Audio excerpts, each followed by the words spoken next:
Ciao à tutti, moi c'est Caroline. Si tu me vois pour la première fois, ici dans cette chaîne, nous parlons principalement de la santé hormonale de la femme. Je vous souhaite à tous la bienvenue une fois de plus sur, ce, euh, sur cette vidéo. Alors, je me rappelle dans mes discours précédents, je notais, je soulignais les paramètres dont il fallait prendre en considération pour essayer de réguler nos hormones pour des personnes qui vivent avec un déséquilibre hormonal, principalement du SOPK.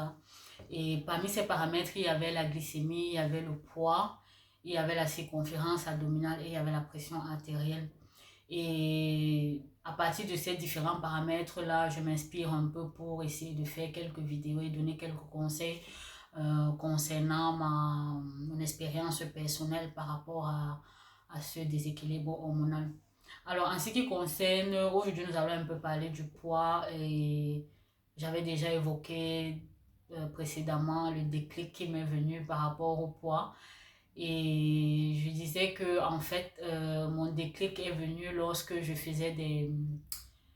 montais les marches pour me rendre au travail et je me rendais compte que à la fin des marches, j'étais vraiment essoufflée et c'est là que j'ai dit mince, à un si jeune âge et souffrir comme ça juste en faisant les marches, des escaliers, à un âge avancé, comment je vais me sentir, quoi. Donc, c'est là que m'est venu le déclic pour commencer vraiment à essayer de perdre le poids. Et vous vous rappelez le paramètre qu'il fallait, les calculs qu'il fallait faire pour essayer de voir si on était en surpoids, c'était par rapport à l'indice de masse corporelle. Donc, il fallait faire la division entre le poids et la taille au carré, essayer de voir le range dans lequel on se trouvait pour essayer d'équilibrer un peu les choses, quoi. Donc, moi, comme je disais, pour mon cas, j'étais en surpoids autour de 20 kilos en plus. Sinon 30, hein, je pense, oui, parce que étant de petite taille, vraiment, j'étais autour de 90 kilos. Ayant 1 m 62, 63, j'étais autour de 90 kilos et vraiment ça me faisait vraiment souffrir, quoi. Comme je disais, j'avais vraiment des difficultés à des petites courses, des marches, comme je disais et tout. Je sentais vraiment mon cœur souffrait et j'étais vraiment essoufflée, quoi. Donc c'est là qu'il y a eu vraiment mon déclic et je disais vraiment que pour commencer vraiment à perdre du poids, j'ai commencé à essayer de travailler sur le style de vie, sur l'hygiène de vie, parce que vraiment c'est un ensemble, c'est pas juste, c'est un ensemble, le style de vie en général, l'hygiène de vie en général, lorsque ça change, les kilos suivent petit à petit. Et comme je disais, vraiment c'est aller progressivement pour essayer de voir des résultats à long terme et qui vont vraiment durer dans le temps. Comme je le disais, je n'aime pas vraiment le mot régime. Pour moi, c'est beaucoup de restrictions et c'est contre-productif pour ma perte de poids. Donc, j'ai commencé vraiment petit à petit pour essayer de voir des changements et tout. Et c'est un rythme que j'ai réussi à tenir dans le temps, quoi. Alors, aujourd'hui, j'aimerais juste essayer un peu d'évoquer quelques aliments que j'ai dû éliminer pour commencer à perdre le poids. Je me rappelle, j'avais évoqué le fait que durant ma vie estudiantine, je ne prenais pas vraiment conscience de mon alimentation et je m'alimentais vraiment de manière pas intelligente, quoi. C'était juste pour calmer la faim et c'est quelque chose qu'il faut vraiment corriger, surtout pour la jeune fille. Déjà, à l'adolescence, qu'il faut qu'elle soit déjà consciente de comment l'alimentation impacte vraiment ses hormones et tout le reste et ses menstruations. Donc, il faudra vraiment faire très attention à l'alimentation que nous adoptons pour essayer de mieux se porter parce que cela impacte vraiment grandement les menstruations, les cycles en général. Donc, je disais, les aliments que j'ai dû éliminer pour commencer à perdre du poids, euh, durant ma vie estudiantine, je consommais, comme je disais, je consommais vraiment les pizzas, euh, C'était la pizza, il y a un autre, la focaccia, c'était toujours dans la famille des pizzas, la farine, les glucides raffinés là, et avec un peu de sauce dessus et tout le reste. Donc c'est ce que je consommais constamment à toutes mes pauses avant de continuer les cours. Et comme je disais, il faut vraiment observer et essayer d'écouter son corps parce que dans le groupe où j'étudiais justement, il y avait des personnes qui mangeaient également la même chose que moi, mais ayant un métabolisme assez rapide, ils réussissaient vraiment à brûler tous les calories et tout. Moi, au contraire, avec un métabolisme lent, c'était le contraire. Ajouté à la sédentarité, c'était vraiment compliqué pour moi, quoi, pour pouvoir perdre le poids et pour pouvoir brûler toutes ces calories. Donc, comme je disais, c'était mon alimentation préférée durant les pauses, ça me calmait un peu la faim. Mais le problème, c'est qu'avec les glucides raffinés comme ça, sans les fibres à côté, l'hydratation était un peu comme ça. Je n'étais vraiment pas attentive à l'hydratation également. Et c'était compliqué, quoi. Ma glycémie faisait les montagnes russes constamment, quoi. Et je me sentais vraiment fatiguée, une fatigue que dès le matin, à peine le réveil, je sentais vraiment une fatigue. Je disais, mais qu'est-ce qui ne va pas? En fait, c'est vraiment dû à cette glycémie-là qui monte, qui descend constamment. Donc, une glycémie qui danse, une glycémie ballerine, hein, comme je me dis. Donc, il faut vraiment faire attention à ce qui entre dans notre corps parce que nous devenons ce que nous mangeons. Et si nous mangeons vraiment d'une manière inconsciente, le résultat va se voir directement sur notre corps, quoi. Donc, les aliments que j'ai dû éliminer pour commencer à perdre le poids, première chose, c'était les glucides raffinés.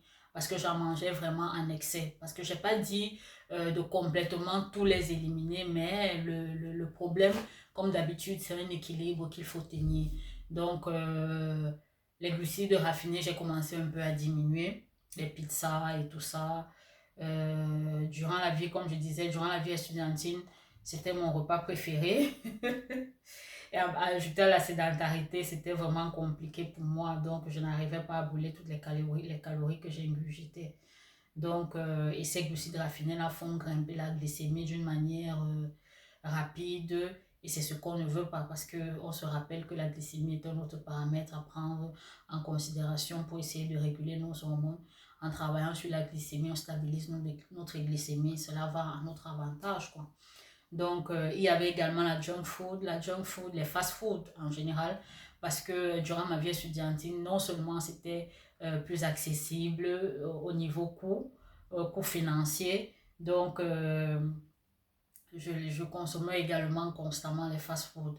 C'est à moindre coût, mais le problème c'est que c'est vrai, c'est à moindre coût, mais ça ne veut pas dire que c'est bon pour notre santé et pour nos hormones. Donc, dans les fast-food, on retrouve les frites de pommes avec trop de sel. On doit contrôler le sel par rapport à la pression artérielle, comme je le disais toujours. Après, c'est junk food là que tu avales. Il y a un dessert que tu ajoutes dessus, un petit gâteau bien sucré. Tu peux ajouter à la fin un jus et tout, une autre bombe glycémique. Donc, une bombe calorique, quoi. Et consommer de façon régulière, comme je le disais, et ajouter à la sédentarité, c'était vraiment très néfaste pour ma santé, pour le poids et également pour les hormones, par conséquent pour les hormones. Donc, première chose, les glucides raffinés que j'ai dû vraiment réduire en grande quantité. Je n'aime pas dire que je ne mange plus jamais, mais de temps en temps, ça peut m'arriver de manière occasionnelle. Et c'est normal, tu as une vie aussi sociale que tu dois entretenir. Donc, de manière occasionnelle, ça passe, mais ça ne doit pas être le quotidien. Surtout si tu te rends compte que tu as un déséquilibre hormonal, ça ne doit pas être le quotidien. Dans mon cas, vraiment, en diminuant ça, j'ai vu vraiment une grande différence, quoi. Une autre chose, pour cuisiner, les fois où je cuisinais, j'utilisais aussi beaucoup les huiles végétales euh, qu'on vend dans les grandes surfaces, les supermarchés. Ces huiles végétales-là pour cuisiner, j'ai complètement éliminé. Maintenant, je me suis tournée vers l'huile d'olive qui est beaucoup plus riche en antioxydants et qui est vraiment bénéfique pour le corps. Parce que comme je disais, moi j'ai un type de SOPK où il faudra contrôler l'inflammation à l'intérieur du corps. Donc j'ai un terrain assez inflammatoire. Donc si par l'alimentation j'absorbe des aliments qui sont pro-inflammatoires, c'est néfaste pour moi. Donc il faudra essayer un peu d'éteindre le feu, éteindre cette inflammation de bas grade à l'intérieur de notre corps. Donc j'ai complètement réduit les huiles végétales pour cuisiner. Pourquoi? Parce qu'elles sont pro-inflammatoires. Elles entretiennent l'inflammation de bas grade, comme je le disais dans une de mes vidéos. L'inflammation de bas grade, c'est une inflammation chronique silencieuse qui est la racine vraiment de plusieurs pathologies, parmi lesquelles les pathologies cardiovasculaires, les pathologies neurodégénératives et même le cancer. Donc il faudra vraiment faire attention à cette inflammation-là qui est vraiment longue dans le temps, qui perdure dans le temps, mais qui est vraiment néfaste pour nous en général pour différentes pathologies. Donc pour ne plus entretenir cette inflammation chronique, j'ai décidé d'éliminer les huiles végétales que je trouvais dans les supermarchés. Une autre chose que j'ai dû éliminer, c'était les produits laitiers. Parce que j'étais une aussi qui affectionnait beaucoup les produits laitiers. Et je m'étais rendu compte avec le temps, comme je le disais, en observant et en écoutant mon corps, je me suis rendu compte que les produits laitiers, vraiment, je n'arrivais pas à les digérer. Donc, j'étais intolérante au lactose. Donc, il fallait vraiment réduire. Et quand je réduisais, je me sentais mieux. Donc, l'inflammation diminuait et les, les petits bobos au niveau de l'intestin ont également diminué, quoi. Donc, les produits laitiers en excès, comme je le disais, c'est vrai, pendant plusieurs années, je les consommais constamment et avec le temps, je me suis rendu compte que mon corps vraiment n'accepte pas ces produits laitiers-là, donc j'ai dû les éliminer et j'ai vu vraiment la différence, quoi. Un autre groupe d'aliments que j'ai dû éliminer, c'était les snacks sucrés. Parce que je m'étais rendu compte que avec le SOPK, j'avais vraiment une grande appétence envers les snacks sucrés. Et ce n'est pas anodin, hein, c'est vraiment lié, comme je le disais dans une autre vidéo, c'est vraiment lié au terrain, au niveau de l'intestin, à la flore bactérienne que tu as, au microbiote intestinal que tu as. Si ce microbiote est déséquilibré, et à certains microbiotes qui vont te pousser vers des aliments beaucoup plus sucrés et ceux de bonne qualité, les bonnes bactéries, plutôt vont te pousser vers des aliments qui sont sains. Donc, j'avais vraiment cette grande envie des snacks sucrés constamment, constamment. Mais quand j'ai complètement changé, j'ai vu vraiment la différence. Et comme je le disais, vraiment, le changement se fait progressivement. C'est pas quelque chose que tu vas commencer du jour au lendemain et ça sera vraiment difficile parce que les snacks sucrés, vraiment, comme je disais, le glucose, vraiment, le sucre blanc en général se comporte un peu, c'est un peu un effet addictif. Oui, c'est un effet addictif, c'est une autre addiction. Pour vraiment s'en débarrasser, c'est vraiment quelque chose qu'il faut faire progressivement. Premièrement, essayer d'éliminer le sucre blanc raffiné. Et pour réduire cet effet-là, il faudra aussi également travailler, trouver des substituts. Donc, quand les envies sucrées me venaient, dans mon cas précisément, quand les envies sucrées me venaient, j'essayais de remplacer. Je trouvais des substituts sucrés, mais qui n'avaient pas un impact aussi fort au niveau de ma glycémie, comme le sucre raffiné blanc. Donc, j'essayais de prendre des fruits, j'essayais de prendre, il y avait les dattes que j'essayais d'intégrer, les fruits en général que j'essayais d'intégrer. C'est vrai, on va dire que dans les fruits également, il y a le fructose, c'est un autre sucre et tout. Mais dans ce cas, c'est un peu différent parce que ce fructose que je consomme au travers des fruits, je ne consomme pas en grande quantité. Je ne me mets pas à prendre une bassine de fruits.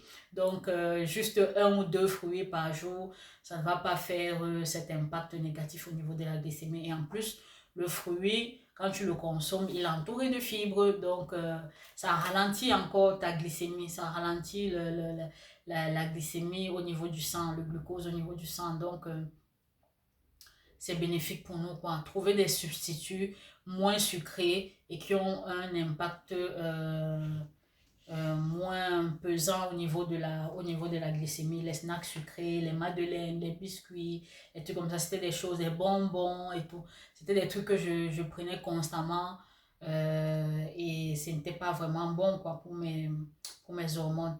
Et en outre, ces snacks sucrés-là contiennent des émulsifiants, des édulcorants et tout ça qui peuvent perturber la flore bactérienne. On se rappelle de l'importance de la flore bactérienne qui est vraiment capitale pour nous, pour notre bien-être en général, notre flore bactérienne. Donc, si nous ingurgitons des aliments qui partent perturber cette flore bactérienne-là, on déséquilibre toutes choses, on a le risque d'activer une inflammation de bas grade et tout le reste. Donc, c'est pas bon pour nous.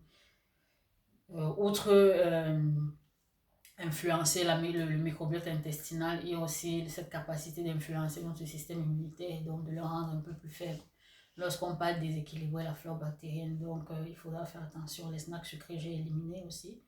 Une autre chose également, un autre groupe que j'ai éliminé, c'est l'alcool. Comme je le disais, l'alcool, outre le fait que c'est une molécule assez toxique pour notre organisme, l'alcool vraiment c'est comme je dis, l'alcool, le corps perçoit l'alcool comme une toxine à éliminer. Et lorsque nous, on ingurgite l'alcool, il va totalement négliger toutes les autres voies métaboliques et se concentrer sur l'alcool pour essayer de le métaboliser. Donc, il faudra vraiment faire attention avec l'alcool parce que il vole carrément toutes les autres voies métaboliques, surtout le métabolisme des graisses.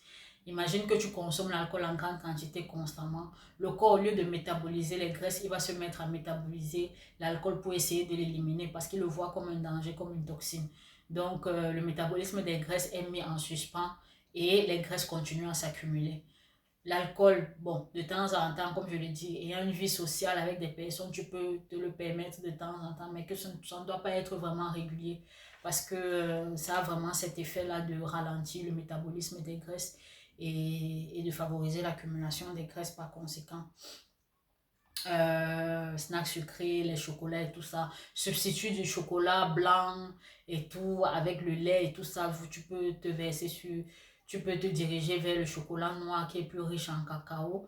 Et le cacao, on se rappelle, le cacao était riche en magnésium qui nous aidait également, un peu riche également en fer, qui nous aidait également pour nos hormones parce que je me rappelle avec un déséquilibre hormonal comme le SOPK, j'avais toujours les valeurs de fer assez basse. Donc, en changeant vraiment cette alimentation-là, en me concentrant vers d'autres groupes alimentaires plus sains, plus naturels et plus bruts, je me suis rendu compte que mes valeurs de fer ont recommencé à augmenter et à se stabiliser, quoi. Je n'étais plus vraiment tellement fatiguée et tout le reste. Donc, il faudra trouver dans un premier temps, comme je le disais, des alternatives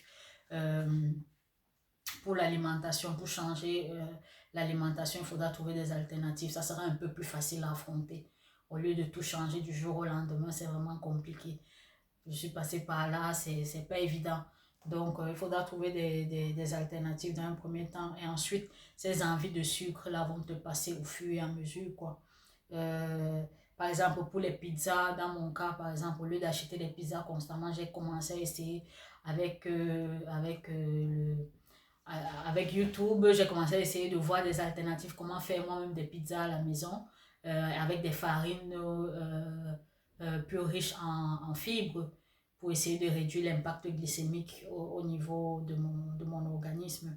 J'essayais de faire des pizzas maison avec la farine intégrale, euh, les pommes, les frites de pommes que j'affectionnais quand je consommais les fast-food. J'ai commencé moi-même à essayer de cuisiner à la maison, essayer de shifter les huiles végétales que l'on retrouve dans les grandes surfaces pour remplacer par l'huile d'olive qui est plus riche en antioxydants, en oméga 3, les infusions, le café. Bon, le café, dans mon cas, le café, vraiment, j'exagérais beaucoup dans ma vie estudiantine, mais j'ai dû diminuer parce que ça me faisait vraiment, ça augmentait le rythme de mon corps, le battement de mon cœur. Donc j'ai dû un peu diminuer le café. Je me suis dirigée beaucoup plus vers les infusions de thé. Et ces infusions de thé là sans sucre, hein. Normalement, hein, sans sucre. Les infusions de thé là, c'est comme ça, brut. les snacks, pour des snacks, au lieu d'acheter des snacks en grande surface, j'essayais moi-même de faire ma part de gâteau de manière avec des sucrants naturels. Je shiftais, j'utilisais les dattes, j'utilisais les fruits et tout. Au moins, tu as ce goût sucré là, mais sans avoir l'impact néfaste au niveau de ta glycémie. Donc, comme je disais vraiment, les aliments, en résumé, les aliments que j'ai dû vraiment éliminer pour commencer à perdre le poids, les glucides raffinés, car ils avaient l'impact au niveau de ma glycémie, la junk food que je consommais, les fast food que je consommais constamment, parce que ces aliments sont vraiment pauvres en nutriments et ils ont plutôt un impact assez considérable au niveau de la glycémie. Les huiles végétales pour cuisiner, j'ai dû les éliminer et shifter vers les huiles d'olive, l'huile de lin et tout le reste. Les produits laitiers, j'ai dû les réduire également, les snacks sucrés et l'alcool. Donc, vraiment, en faisant cela et en associant le mouvement, comme je le dis toujours, c'est un ensemble. En associant, en travaillant sur l'alimentation et en associant le mouvement, l'hydratation, l'eau, j'ai commencé vraiment à voir vraiment une différence au niveau de mon poids et également au niveau de mes hormones et des menstruations, quoi. Donc, ça a commencé à stabiliser ma glycémie et je me sentais mieux, moins de brouillard mental, beaucoup plus de concentration, beaucoup plus d'énergie, parce que vraiment consommer les aliments bruts et naturels sont vraiment bénéfiques pour nous. Et vraiment essayer de réduire ces aliments ultra transformés que l'on trouve partout, c'est vraiment bénéfique pour nos hormones, quoi. Donc, c'était tout ce que je voulais partager aujourd'hui. D'ici là, vraiment, portez-vous bien et on se dit à la prochaine. Ciao!